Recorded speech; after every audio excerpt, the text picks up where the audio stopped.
Hello, MCU fans. Today we're going to take a look at 10 ways Marvel has been increasing confidence in their overall MCU timeline management. I mean, I know for some people they feel like the timeline is a runaway train and no one's steering it. I get that.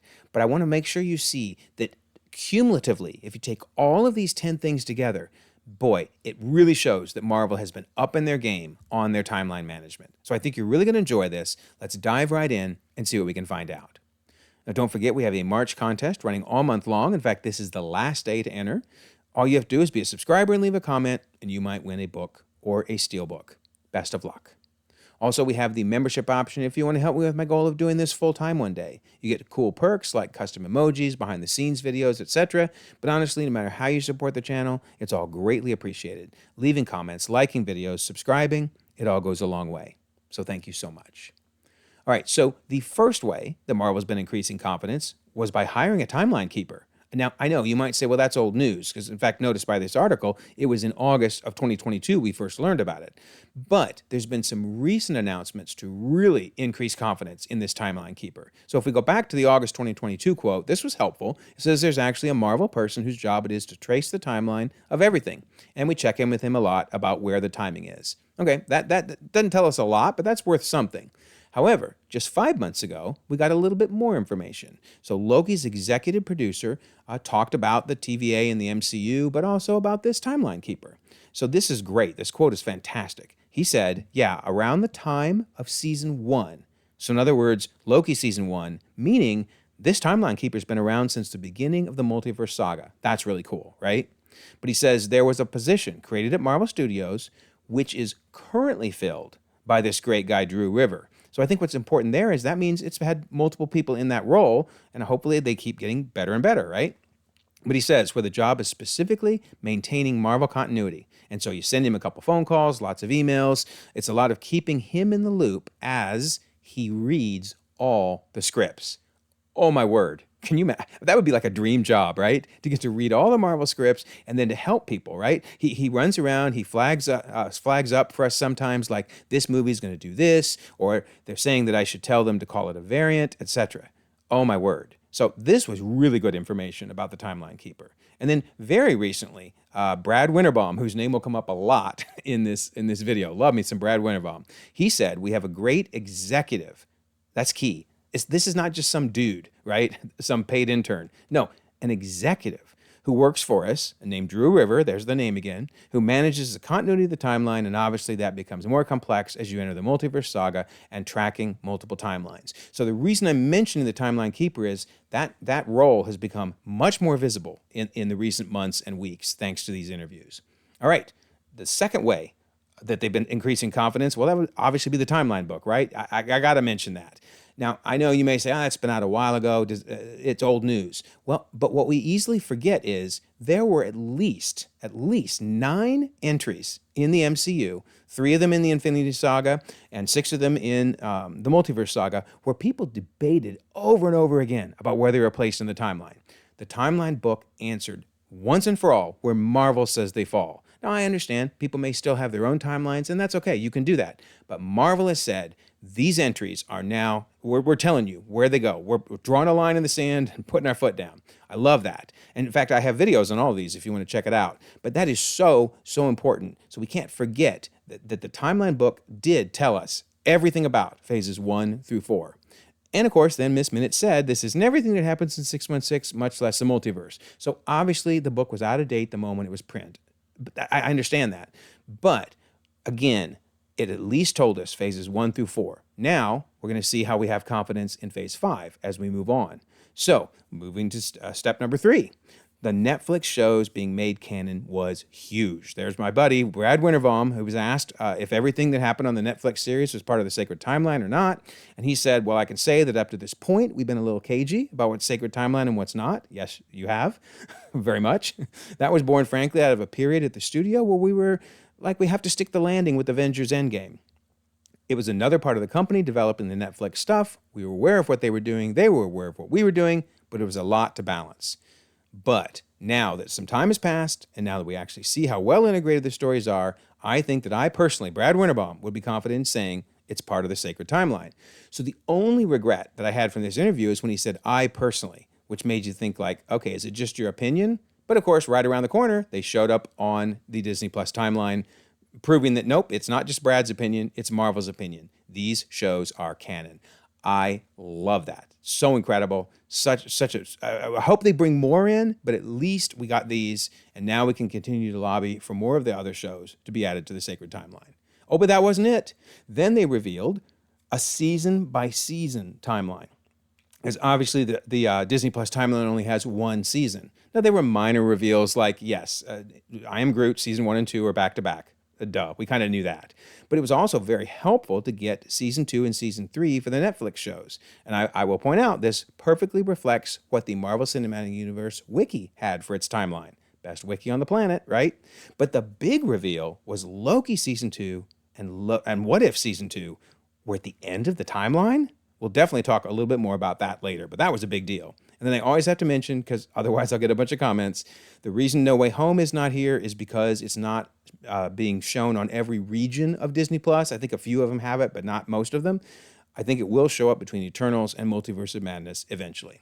All right, so number 5 way that Marvel has added confidence in the timeline was basically telling us that the Disney Plus timeline is the official timeline. So remember, the timeline book told us phases 1 through 4. Now we can count on the Disney Plus timeline for phase 5 and beyond while we're waiting for the next timeline book. Because Brad Winterbaum, the man, answered the question about Netflix and the shows.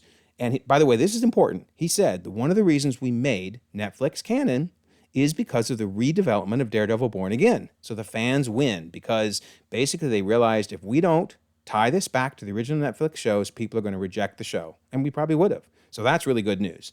But here's the key. He says, so we were able to make it canon fairly quickly. And it was interesting that the service of Disney Plus actually became the statement just by rearranging those tiles. Here's the key. That's our medium to define the canon now, which is wild to think about. So yeah, if you don't want to agree with Disney Plus timeline, that is your right. You do not have to. But this is Brad Winterbaum saying you can trust it because we are making it. We're guiding it. We are placing the things there with intent. It is sacred timeline canon. Love that. Number 6, going right back to this Disney Plus timeline, new placements in the timeline are very intentional. What do I mean by that? Well, Echo came out just recently, yet there it is showing up in the timeline way earlier, right? They didn't just stick it at the end. And I'll admit, I was a little worried. They might do that. Oh my gosh, I just cheered, I shouted a cheer of joy when they stuck it where it belongs, much earlier in the timeline. That's awesome. That gives me hope that shows like Agatha and Daredevil Born Again will likewise be placed at the correct locations in the Disney Plus timeline. Again, these placements are intentional. Marvel is putting them where they belong. I bet the Timeline Keeper consults with the Disney Plus programmers to put them in the right place. Also, I love this. Brad Winterbaum, again, that's BW, talked about the new Eyes of Wakanda series. And notice he says it fits right into our sacred MCU timeline continuity, but then he goes on to add that it's about Wakandan history and mythology.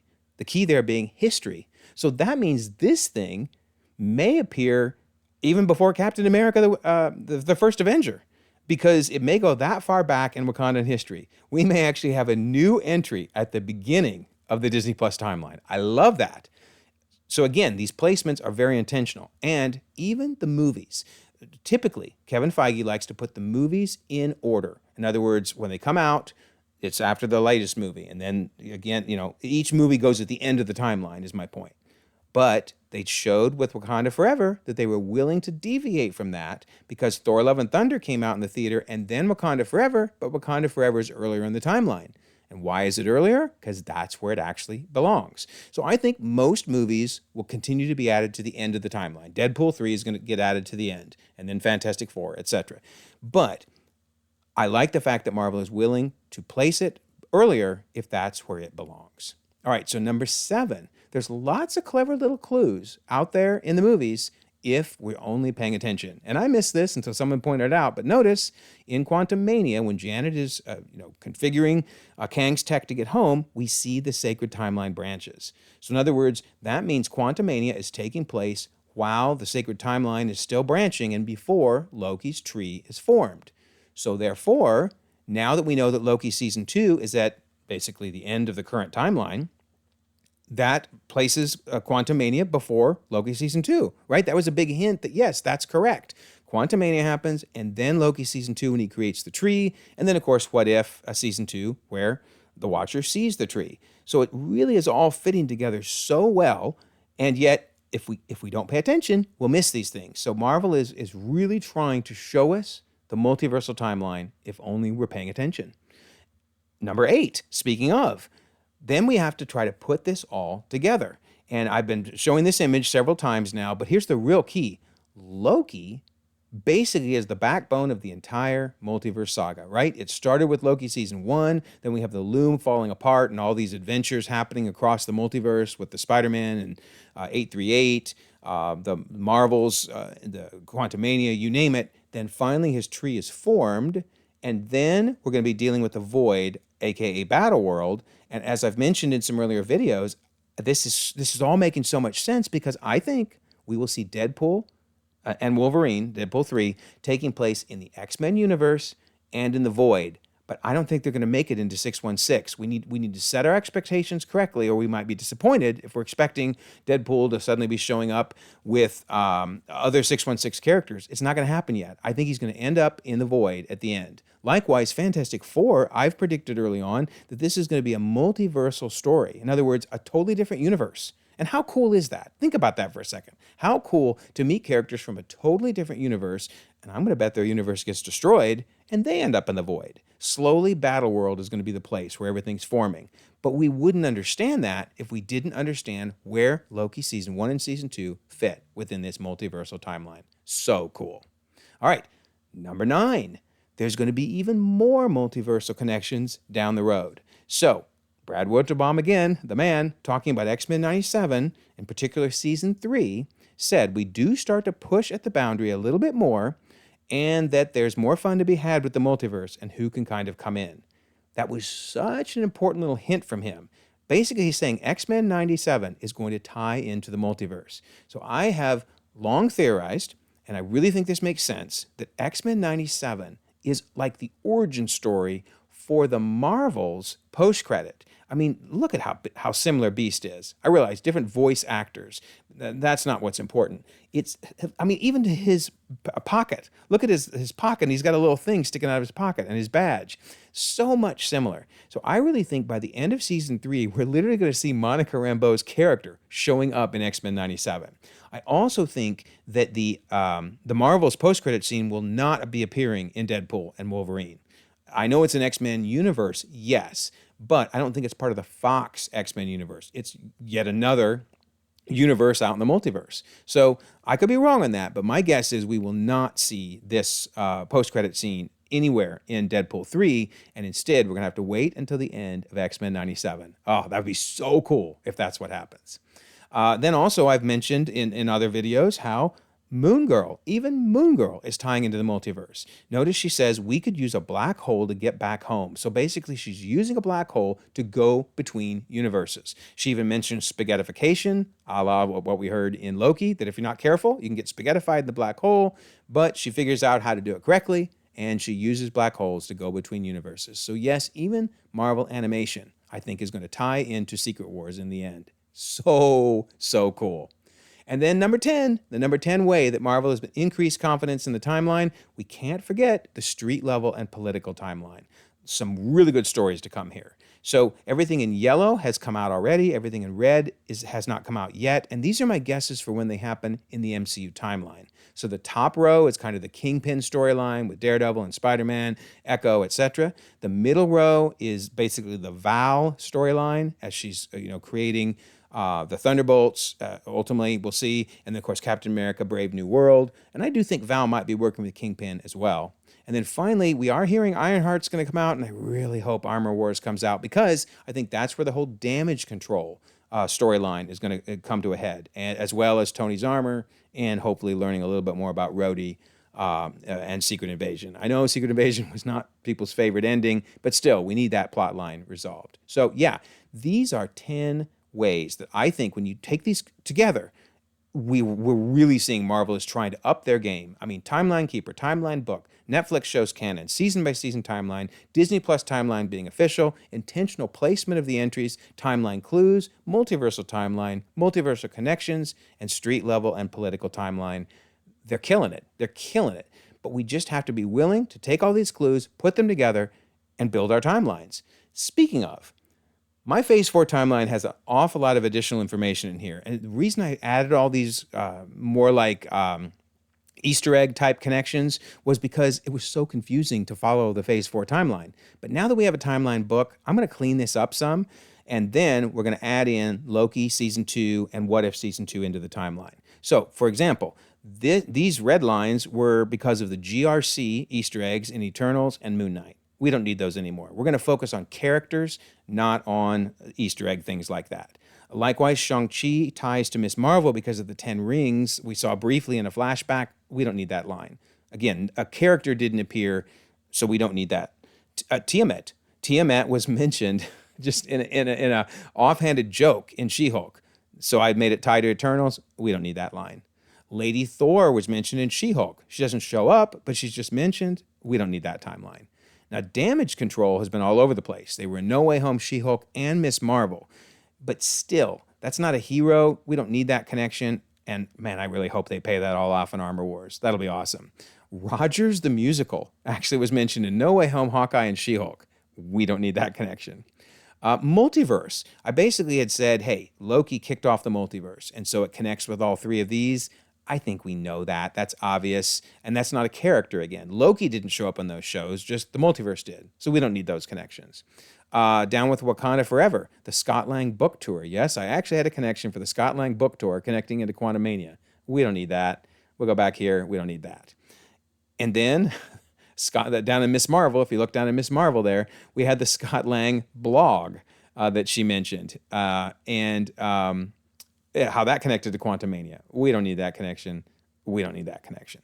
So now we've got just character connections, main character connections. I'm going to move Hawkeye over because it's a little cleaner to get him out of here and get him over there. And actually, I never had a connection from Endgame to Hawkeye. Oops. We definitely need that. And then this is interesting. I had a connection from Shang-Chi all the way down to the Marvels because of Captain Marvel, but really, she next appears in Miss Marvel in the post-credit scene. So that cleans that up a little bit. Then lastly, I'm going to flip Loki and WandaVision because that actually, now that we got rid of a bunch of unnecessary lines, we can actually clean that up some. And then I'm going to slap season 1 on both Loki and What If. And then on the next page, we're going to move Guardians over here because it's a lot cleaner to do that. We're going to flip Quantumania and Secret Invasion, right? And then we're going to add in Loki season 2 and What If season 2 and give them their season 2s. Whew. So that, to me, that makes so much more sense, so much cleaner. All right, so there you go. That is the updated timeline and 10 reasons we should have faith in Marvel's timeline management. Hey, don't forget, we have a March contest. Be a subscriber, leave a comment. You might win a book or a steel book. And in fact, in those comments, tell me what you think about this. Do you think these 10 ways increase confidence? And you might even win a prize in the process. Then we have the membership option in case you're interested in that. And I always like to mention the Discord. Lots of fun things going on there. 1,300 members across the globe. So we have upcoming watches, as you can see. Lots of fun things going on there. We have MMORPG. That's always a lot of fun. We have Star Wars retrospectives now coming up. Rewatching several of the Star Wars adventures. We have other media. I mentioned that because we mostly talk about Star Wars, DC, and Marvel. But as you can see, you can create anything on the forum and chat away. And then lastly, we all know my thumbnails aren't that great. So when I do my next Moon Girl video, I am doing a contest where you can design a thumbnail. The winner I will mention and use for the video, and you'll get credit as well as some additional things on the Discord server. So very, very cool. Love to have you join the Discord. I will leave a pinned comment so that you can join. Also in the same pinned comment, I will have the Google Drive so you can go out and pull down the MCU timeline docs if you're interested in those. Also, if you don't mind, like this video, subscribe if you haven't already. You can check out more content, and we'll all continue to enjoy the ever-growing, ever-changing Marvel Cinematic Universe.